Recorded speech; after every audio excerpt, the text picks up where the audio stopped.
Hey, how's it going, everybody? Today we're going to react to The Russian Revolution by OverSimplified Part 1. Now, many people, after watching my previous videos that I did on OverSimplified, they wanted me to react to The Russian Revolution. So, here we are. Let's not waste too much time and get right into it. I learned absolutely zero about the Russian Revolution in school, and in case you don't know, I'm from Germany. So, I'm very curious to know. Let's see. Jimmy, it's the 1800s, an exciting time to be alive. Why don't you get out there and explore the world? Gee whiz, Mom, thanks. This place is amazing. Where am I? Why, you're in France, my boy. Oh boy. Here we come up with wacky new ways of running a country. Liberty, equality, fraternity. Whoa, welcome to the United Kingdom. Here we invented the train. Whoa, aboard! Holy 420. smokes! You're in a German factory, my friend. Here we harness fire and coal to create all these sexy lederhosen. Oh This my is God. incredible. I can't wait to see where I'll end up next. Where am I? Russia. You're in Russia. Have I gone back in time? No, this is just how it is. Are you a farmer? Worse. Technically, my landlord owns me, which makes me a serf. I'm scared. You should be, because I haven't eaten in 4 days, Oh, boy. and you look pretty tasty. Hey, Jimmy, how are your travels? I hate you! Jesus. Russia in the 19th century. Feudal, underdeveloped, and stuck in the past. While the rest of Europe had been modernizing and improving their citizens' lives, Russia's rulers were taking a different approach. My lord, we're falling behind the rest of Europe. It's time to industrialize, give the people rights, and share your power. Oh my Russian God. czars had no time for pathetic ideas like liberty and modernization because they were too busy having the time of their lives. While the serfs were breaking their backs in the fields, the czars held all the power, and they didn't have to listen Autocracy. Okay. Interesting. The czars. Czars. Okay. to anyone. Want to run the country like a backwards feudal kingdom while the rest of Europe outpaces you militarily and economically? Go right ahead. No, it's Want to keep the machine. people uneducated so they don't get any ideas? There's no one to stop you. Want to keep exporting grain even when there's a massive famine causing hundreds of thousands to die? That is your God-given right.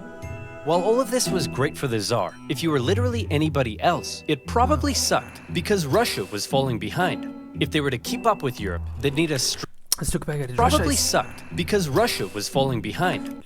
Russia is so big. God, it's actually unbelievable. Holy shit. If they were to keep up with Europe, they'd need a strong ruler with some big ideas. Oh look, here comes one now. Hey everyone, it's me, Tsar Alexander II, and I've got some big news. I'm releasing you all from your serfdom. You're all free. Yes! Yep, I'm the best. Oh, there is one thing though. I spoke to your local lords and they weren't happy about losing all their free labor. So as a compromise, you're all gonna have to pay them back a near impossible amount of money for the next 49 years. Expect your lives to barely change. Okay, bye. Now I know what you're thinking. This Tsar Alexander II seems like a pretty cool guy. He's trying to reform the country and get Russia on the right path. Everyone must love this guy, right? Wrong. Why does one man get to decide the fate of everyone in the country? This whole system is dumb. Somebody should do something. Like what? Like kill the Tsar. You're gonna kill the Tsar? Well, me? No. I'm busy. Someone should do something. What? Like kill the Tsar. I was kinda hoping you'd do it. Oh shit. Okay. See? The people love me. They're throwing flowers, confetti, and high-grade explosives. Wow. Okay, Nicholas, your grandfather has a mild case of being blown up by a terrorist, and he's not looking to— Wait, that actually happened? Wait, what did he actually throw? That wasn't a bomb, come on. Like, he must have gotten shot or something. hot. So we're gonna go say our goodbyes, okay? No, it'll be too scary for him. Nonsense, it won't be scary at all. We're just gonna say a quick goodbye. Ready? Boy, look at me. The people did this to me. And one day, they'll do it to you! See? Wasn't scary at all. So Alexander II was dead. But luckily, they had another Alexander lying around. Alexander III. And he felt his dad's reforms had weakened the Tsar's authority. Russia was massive, and as a result, had many ethnic minorities. Wait, Yakuts, Evans, Buryats, Belarus, Poles, Lithuanians, Estonia, Ukrainians, Mordin, Georgians, Armenians, Azerbaijan, Turkmens. Jesus Christ. Non-Russians? More interested in their own cultural heritage than in loving me? Isn't it great? So much beautiful culture and diversity in our great nation. Alexander thought all these minorities should be a little more Russian, and thereby loyal to him. So he repressed religious minorities. He repressed non-Russians. He introduced the Okhrana, a secret police force that repressed anybody who thought having a Tsar was dumb. If Alexander II was the great reformer, Alexander III was the great repressor. Now that's how you run a country. Hey, Dad? Ugh, great. It's my son Nicholas, who I like to call a girly girl because he's so weak and pathetic. When are you gonna grow up? You still look like a girly girl to me. But Dad, I grew a beard. Yeah, an ugly girly girl beard. Oh my god. If Nicholas was to one day be Tsar, he needed his dad to teach him how to run the country. But his dad instead suggested that Nicholas go somewhere else. So Nicholas went to Japan. I was gonna say, what? To Japan? Got an edgy dragon tattoo, had his head sliced off by a policeman, and then came home. Now will you teach me how to rule? I suppose it's time. Okay, there's a lot you need. What the hell? I don't believe. Wait, what the fuck? Okay, that's bizarre. That's bizarre. And by the way, do you see the guy? Did you actually notice the people in the back just squatting? Oh my god, that's too funny. Need to know before becoming Tsar. Uh-oh. What? Heart attack. I've got kidney inflammation. Oh. Oh no! Upon his father's death, a totally unprepared Nicholas II ascended to the Russian throne. He wasn't a reformer like his grandfather, nor was he a repressor like his dad. Nicholas was Nicholas. Timid, easily swayed, and more interested in doing whatever the hell this is. Or this. Or this. He wasn't ready to rule. What? Interested in doing whatever the hell this is. Interesting. Or this.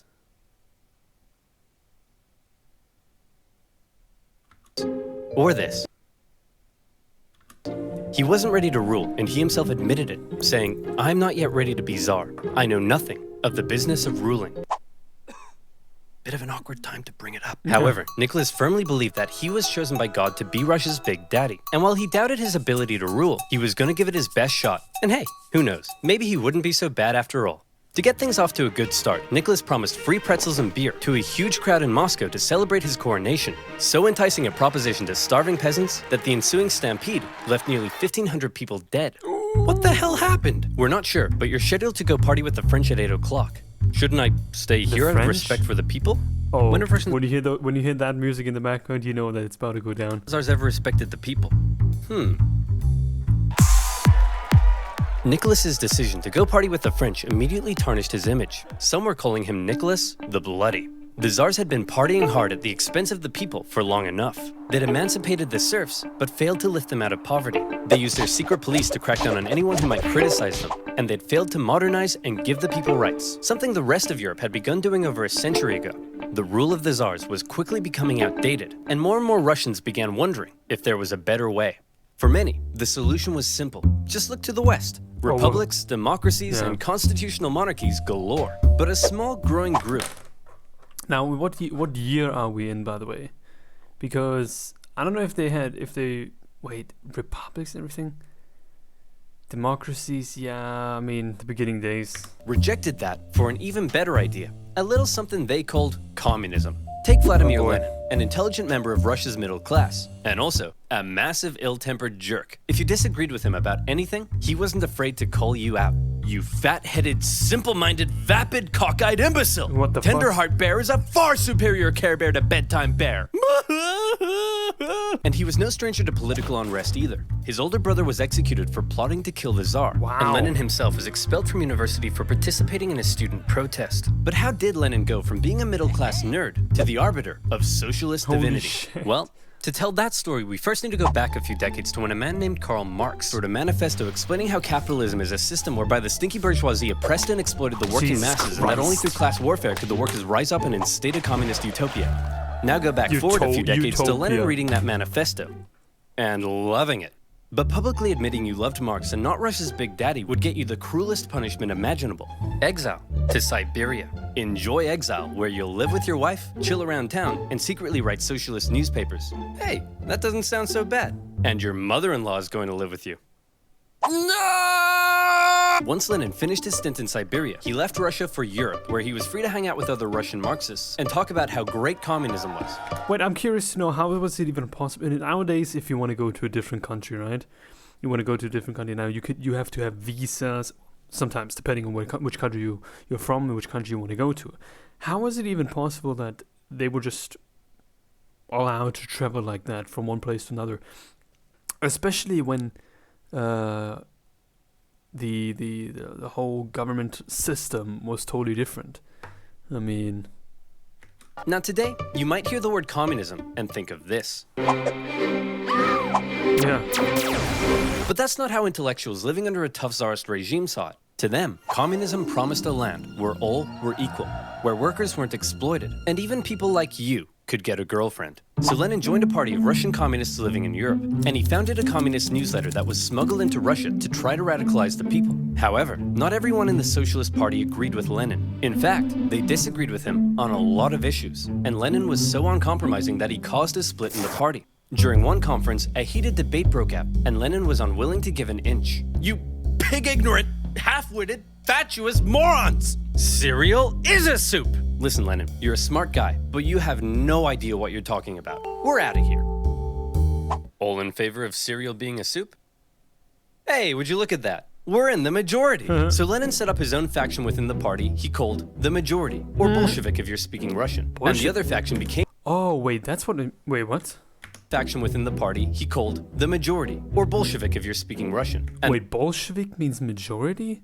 the other faction became known as the Minority, or Menshevik. And oddly, the majority were often in the minority, and the... Wait, why... Every time I heard the word Bolshevik, though, why does it...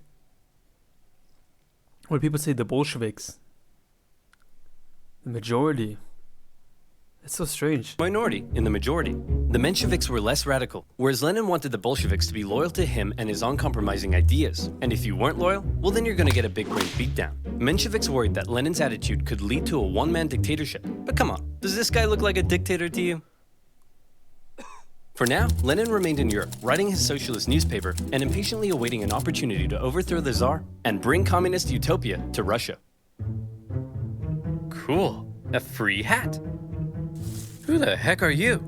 I'm definitely not a Russian secret police officer spying on Marxists. Oh crap, I don't want secret police watching me. Then you, my friend, should use NordVPN. Do you like having... Okay, let's go.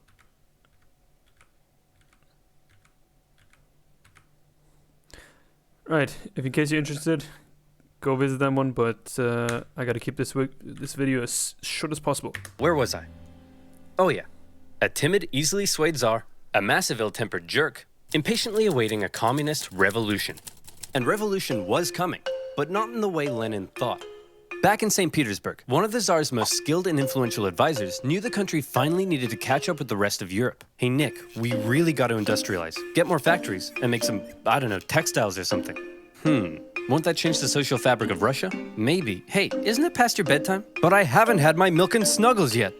Will you snuggle me? Nicholas thought modernization was boring, but he let Sergei do his thing. And do his thing he did. He borrowed some money and got Russia some... This video is far more goofy than the last ones, I gotta say.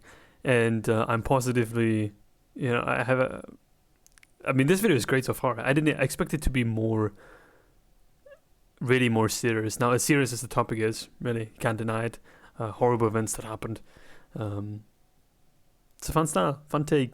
You really can see, if you've watched the previous videos that I did on also OverSimplified, I think he's been doing this for about 3 to 4 years now. 4 years, I think, and you can see the progress he's made over time. It's incredible, and I gotta give props to him. Sexy factories. And you know what sexy factories means. Sexy workers. Dirt poor, sexy workers. Long hours, low wages. Filthy disease-ridden factories. Sleep in overcrowded dormitories with all your stinky worker friends. Get your arms ripped off in a freak Russian doll accident. Conditions were terrible. But this growing working class wasn't about to take it lying down. They started to do what workers do best. Strike. Despite Sergei's efforts, people in Russia still weren't happy. Peasants were still poor, liberals still wanted reform, and now the workers wanted better working conditions. And the problem with being an autocrat is that when everyone's unhappy, there's only one person to blame. You.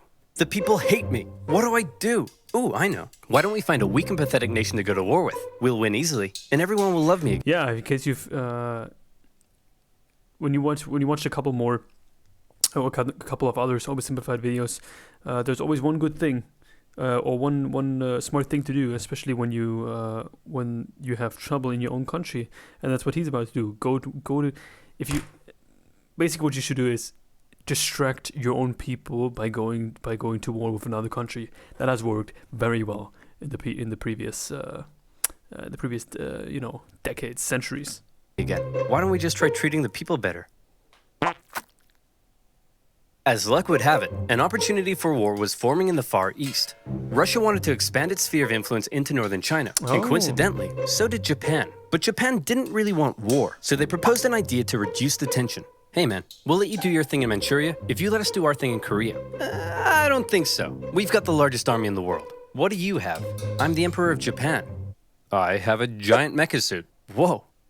Cool. Nicholas and the boys didn't see Japan as a threat, so they felt they could push Japan around. But little did they know Japan had been rapidly militarizing, and when they launched a surprise attack on a Russian fleet at Port Arthur, everyone was shocked. Nicholas hoped it was an opportunity to win a quick war and regain the support of the people. Nobody seriously thought a puny Asian country could defeat a European superpower, and the Russian people were filled with patriotic spunk. Hey everyone, we're at war with Japan! Hey everyone, we're losing the war. The Japanese won, an embarrassing defeat for Tsar Nicholas. Russia had enough problems, but now it had been internationally humiliated. The public were outraged. Unrest increased. Nicholas needed snuggles now more than ever. The tension was rising rapidly, and Russia was on the verge of revolution. All it needed was one disaster to push it over the edge. And that disaster would come in January 1905 from an unlikely source, a handsome Orthodox priest named Father Gapon. Father Gapon was leading workers and their families to the Winter Palace, but this wasn't some violent uprising, it was a peaceful protest. They wanted to deliver a petition to Nicholas, which simply asked for more freedom and better working conditions. The protest was actually so peaceful and respectful that the Marxists thought it was a big waste of time. Hey Nicholas, some priest is leading a peaceful protest. Says here they want to give you a petition. A peaceful petitioning priest? I better get out of here. Nicholas had actually left the Winter Palace days earlier, and in his place, they brought in a truckload of troops, ordered to stop Father Gapon from reaching the palace. Hello, good sir, and long live the Tsar. Please, allow me to pass this simple petition to our dear father, Nicholas II. Good day to you too. Please, allow us to respond by opening fire. Wow. What began as a peaceful protest ended in tragedy. Imperial soldiers opened fire on the crowd. Around 200 civilians died, 800 more were wounded. All they wanted was the opportunity to ask Nicholas to improve their lives. Instead, they were met with bullets. Nicholas didn't personally order the troops to fire, but as an autocrat, he got the blame. The event became known as Bloody Sunday, and Nicholas's reputation plummeted. Strikes erupted across the empire. Workers' demands increased. Liberals demanded political power. Peasants demanded land. The country was out of control, and the 1905 revolution had begun. Listen, Nicholas, peasants seizing my land and murdering my family I can tolerate, but illegally chopping my wood? That's obscene! And the worse I treat my workers, the more they strike. I don't get it. Everyone relax. As long as the military is still on my side, there's nothing to worry about. Sir, the sailors are starting to mutiny. Well, my life just sucks! With Russia still losing to the Japanese, unrest was growing in the military, and some sailors had even taken to killing officers. Having the people against you was bad enough, but if the military joined in, it would be game over. Yeah, to make matters worse, in October, workers... At that point, you can only really go into exile but only if a country is willing to take you.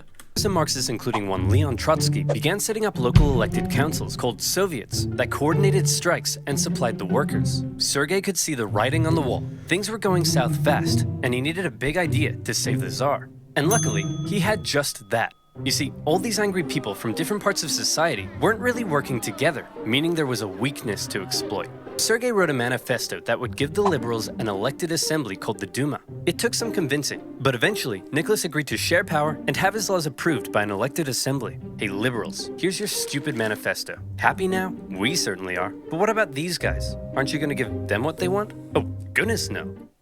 I was just gonna kill them. With the liberals satisfied, and after ending the war with Japan, the Tsar brought thousands of troops home, who then dismantled the Soviets, arrested their leaders, and crushed the peasant uprisings in the countryside.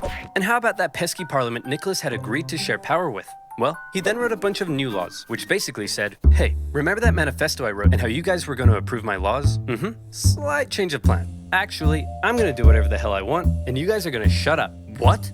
The people won't Get rid of them one by one. Yeah. Jesus Christ. stand for this. People? What people? You know, this is why people don't like you. And just like that, Nicholas had survived the 1905 revolution. But wait, a revolution? In Russia? Where was Lenin?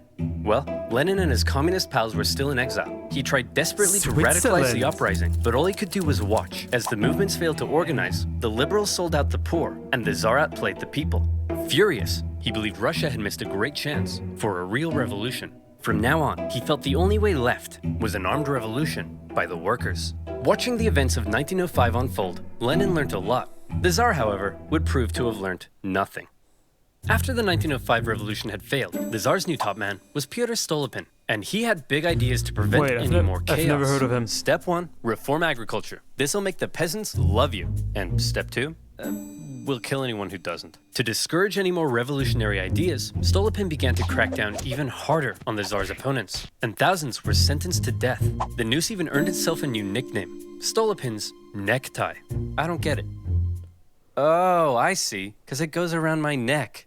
That's so funny. But despite the oppression, many positive reforms were also being made, and the Russian economy even began to improve. This was a problem for Lenin. If the people weren't suffering, then they wouldn't support a revolution. Still in exile and lacking funds, the Bolsheviks simply weren't in a position to do anything. Luckily, it was around this time that Lenin met an incredibly handsome Georgian with your second favorite historical mustache, Joseph Stalin. Lenin and Stalin met at a communist convention in Finland, and Lenin liked Stalin because Finland? He was a real go-getter and was great at fundraising for the Bolsheviks. And by fundraising, I mean kidnapping, robbing, extorting, bribing, ransoming, assassinating, prison breaking, stealing, bank raiding, executioning, and stealing again. Hey Stalin, the Mensheviks aren't so hot in all this stealing, but we still need money. So the next time you do a big heist, just do it quietly. Okay, quietly. Got it. If this isn't quiet, I don't know what is. Stalin's wacky antics eventually got him exiled to Siberia, but he had established himself as a big balls Bolshevik. However, no amount of Bolshevik balls could stop what was happening. The Russian economy was making a recovery. For the Tsar, things were looking up. This is great. All Nicholas has to do is sit back and not mess anything up. Hey everyone, big news. I'd like to introduce you to my new best friend. He's a crazy, drunken, beardy, horny, scandal-ridden magic wizard man, and he smells like a goat. We're screwed. Rasputin. A dirt-poor peasant from dirt-poor nowhere. But unlike all the other dirt-poor peasants, Rasputin had holy healing powers. And when this holy mystic wandered into St. Petersburg, people began to notice. He quickly became famous. Yeah, I've heard of him. Definitely. There's even songs about him. And word of this mystery man and his healing hands made its way to the royal palace. The appearance of a holy homeless healer was of great interest to the Tsar and his wife. As far as royals go, they weren't that inbred, but they were just inbred enough for their son Alexei to get hemophilia. Or in layman's terms, Mamma mia, that's a lot of blood. Knowing Rasputin could heal people, in 1906, Alexandra asked for Rasputin to come and see if he could cure their son. And crazy as it sounds, Rasputin did heal Alexei, possibly by taking him off his doctor-prescribed aspirin. Having seemingly done the impossible, Rasputin became very, very close to the royal family. But having a crazy homeless wizard man hanging around wasn't a good look for the Tsar, because Rasputin was freaky. Not only was he a big fan of alcohol, but he'd also throw these crazy parties with Russian nobility, where he'd and all night long, and then he'd his whole head. Yeah, I heard about that. He was a crazy guy. Not only did he look crazy, but he also... Jeez. Fuck. This is so bizarre. All this shit happened within, like, 10 years. Not a guy's. And nobody knew how the goat got on the roof. Initially, the press were banned from talking about Rasputin, but eventually, the ban was lifted, and the tabloids went to town. The whole thing was a huge scandal, and everyone was freaked out that this guy was influencing the Tsar and his wife. No, Nicholas could have spent this period of relative peace improving his image. Instead, he spent it doing this. But as weird as the whole Rasputin thing was, so long as the economy continued to improve, and the people's lives kept getting better, maybe Nick would be okay. Maybe there would be no more revolutions. Maybe this video could even end right here. Or maybe things were about to get worse. A lot worse. You see, the year is 1914, and that means it's time for World War I. Yeah, in case you haven't seen my reaction to World War I by OverSimplified, definitely check it out. It's on my channel. Damn, again. Oh, damn. So this was right after. Oh, so this is when Lenin came in. But he didn't come in at the beginning. He came in at the end, right? Like 1917, 1918. Alright, that's pretty much it. We're definitely going to react to part 2 as soon as possible. And that, like I said, I haven't learned about the Russian Revolution at all in school. Certainly not what happened beforehand. And I'm glad that something like OverSimplified is here, to teach this in an, oversimplified manner. It's easy to take in. It's quite, it's very casual, and you don't have to sit in the classroom for hours and hours and hours. And then just, get bored 24/7. Damn. All right. I hope you guys enjoyed. Definitely like, comment, and subscribe if you enjoyed. And let me know what else you would like me to react to next. I'm very curious. And yeah, I see you guys soon.